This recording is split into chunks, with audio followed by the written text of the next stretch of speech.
Jadi kata Al-Imam Abu Laits As-Samarqandi, ketahuilah wahai manusia, sesungguhnya musuh yang ada pada diri kita itu ada 4.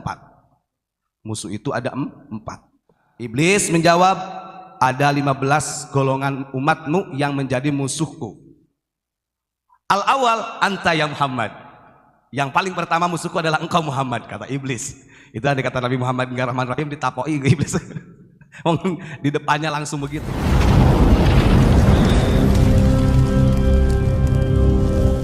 Assalamualaikum warahmatullahi wabarakatuh. Alhamdulillah, pada malam hari ini kita masih bisa istiqomah melaksanakan doa bersama untuk Indonesia, Asia dan dunia. Sebenarnya Pak Imron, saya itu ingin muttasilah, jadi menyambungkan dari keterangan yang sebelumnya. Jadi biar gak gagal paham gitu. Karena kan beberapa hari yang lalu saya menyampaikan satu hadis yang disampaikan Kanjeng Nabi, ittihaful jamaah, pentingnya untuk bersatu karena nanti kita ini akan menghadapi fima ja'a fil fitan. Kita ini akan menghadapi zaman fitnah. Nah, sementara ini kan kita rasakan memang betul hoak di sana, hoak di sini, adu domba, namimah dan lain sebagainya. Ini kan luar biasa gitu Pak Imron. Jangan sampai kita terjerembab dalam kelompok-kelompok yang disampaikan oleh baginda Rasulullah, naudzubillahi min dzalik. Jadi kemarin beberapa hari yang lalu kita menyampaikan kata Nabi, ghairud dajjal akhwafu min ummati, itu memang betul, itu Kanjeng Nabi sendiri. Siapa yang berani bantah fatwanya Kanjeng Nabi? Enggak ada yang berani gitu kan. Dan itu nyata jelas, tinggal kita pandai menganalisa dan mengkajinya. Kemudian kemarin juga kita sampaikan tamparan keras dari Syekh Nawawi mengenai tentang hancur atau tidaknya rakyat negara ini tergantung daripada ulama dan umaroknya, dan kita tidak ada tujuan untuk menyalahkan, tidak. Artinya mencoba mengingatkan melalui fatwa-fatwa ulama yang keilmuannya diakui oleh seluruh dunia dan kealimannya, bahkan kewaliannya. Untuk selanjutnya ini masih ada hubungannya sebenarnya. Ini diambil dari kitab Tanbihul Ghafilin karya Al-Imam Abu Laits As-Samarqandi, orang Samarkand. Jadi beliau ini menyampaikan makalah ini juga berdasarkan dari nukilan hadis awalnya Pak. Beliau mengatakan begini, wa qala Abu Laits, Imam Abu Laits As-Samarqandi berkata, i'lam anna laka arba'atum minal a'da'i tahtaju ila an tujahida kulla wahidin minhum. Jadi kata Al-Imam Abu Laits As-Samarqandi, ketahuilah wahai manusia, sesungguhnya musuh yang ada pada diri kita itu ada 4. Musuh itu ada 4. Dan dari 4 musuh ini tentunya kita harus tujahid, harus jihad, harus bisa mengalahkan, melawan dari keempatnya. Apa saja 4 musuh yang disampaikan oleh Al-Imam Abu Laits As-Samarqandi? Al-awwalu ad-dunya. Musuh yang pertama yang disampaikan itu adalah musuh kita ini adalah dunia. Qala Allah Ta'ala fala taghurrannakumul hayatad dunya. Dan ini Al-Imam Abu Laits mengambil dari redaksi Al-Quran. Allah berfirman, janganlah kehidupan dunia menjadi tipu dayamu. Wathani nafsuka wahya syarrul a'da. Yang kedua, musuh kita ini adalah diri kita sendiri. Jadi kita punya musuh di dalam diri kita, musuh dalam selimut di dalam dirinya. Lama ruwiya an Ibni Abbas radhiyallahu taala anhuma. Hal ini sesuai dengan hadis Nabi Muhammad sallallahu alaihi wasallam yang diriwayatkan oleh Ibnu Abbas annahu qala sallallahu alaihi wasallam a'da aduwwuka nafsaka allati baina janbaika. Jadi musuh yang harus kita perangi itu terdapat pada diri kita sendiri. Watsalitsu syaitanul jin. Yang ketiga, kata Imam Abu Laits As-Samarqandi, musuh kita ini adalah setan dari golongan jin. Fasta'id billahi ta'ala, maka memohon pertolonganlah, perlindunganlah kepada Allah Subhanahu wa ta'ala. Kama qala Allah ta'ala, inna syaitana lakum aduwwun fattakhaduhu aduwwa. Hal ini berdasarkan firman Allah, sesungguhnya setan adalah musuh bagimu. Warabi'u, dan yang terakhir, yang keempat, yang menjadi musuh kita itu adalah syaitanul insi, yakni setan yang menjelma manusia. Jadi manusia yang dikategorikan setan. Fahdhar minhu fa innahu asyaddu 'alaika min syaitanil jinni. Nah, kata beliau Al-Imam Abu Lais As-Samarqandi, setannya manusia ini lebih bahaya daripada setan jin, dari setan-setan yang lainnya. Kan? Dan ini yang menyampaikan itu adalah Al-Imam Abu Lais As-Samarqandi, ya. Makanya saya nggak ada salahnya pas saya bacakan aja, hitung-hitung supaya untuk kita sendiri dan umumnya. Apa yang membedakannya kok sampai-sampai Imam Abu Lais As-Samarqandi setan manusia ini lebih bahaya daripada setan-setan ataupun iblis-iblis yang Allah ciptakan gitu. Beliau mengatakan dalam syarahnya begini, li'anna syaitanal jinni yakunu igwa'uhu bil waswas faqat.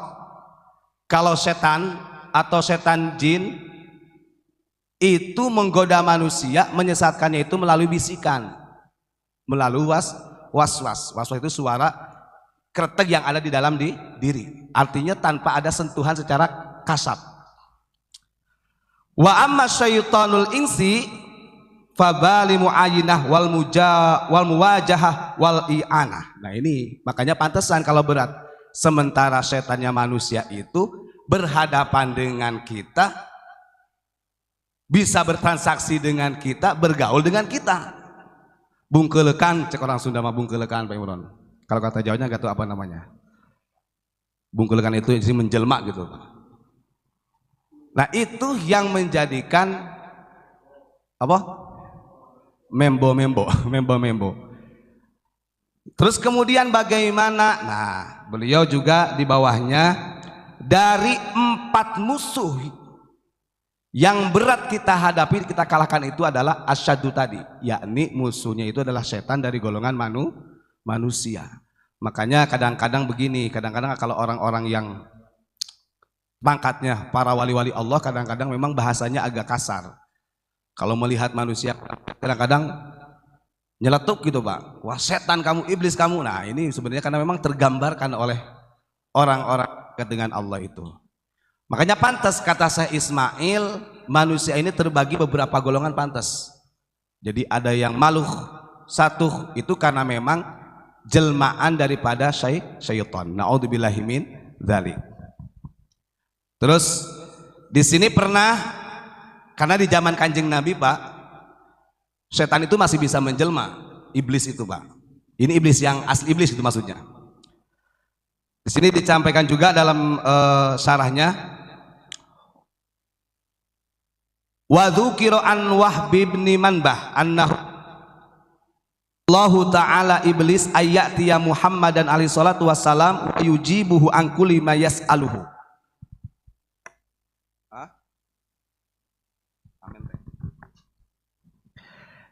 Di zaman Rasulullah ini membuktikan bahwa setan atau iblis itu enggak terlalu bahaya. Maksudnya ada yang lebih bahaya itu adalah iblis atau setan dari golongan manusia. Di zaman Rasulullah, Allah Subhanahu wa ta'ala pernah memerintahkan iblis untuk mendatangi Muhammad. Jadi iblis disuruh oleh Allah, hei iblis, kamu turun ke bumi, datangi Muhammad. Wa yujibuhu an kulli ma yas'alu.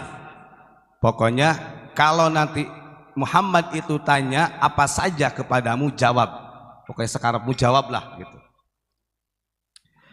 Faja'ahu ala suratin syaikhin sabihin wa biyadihi akazatun.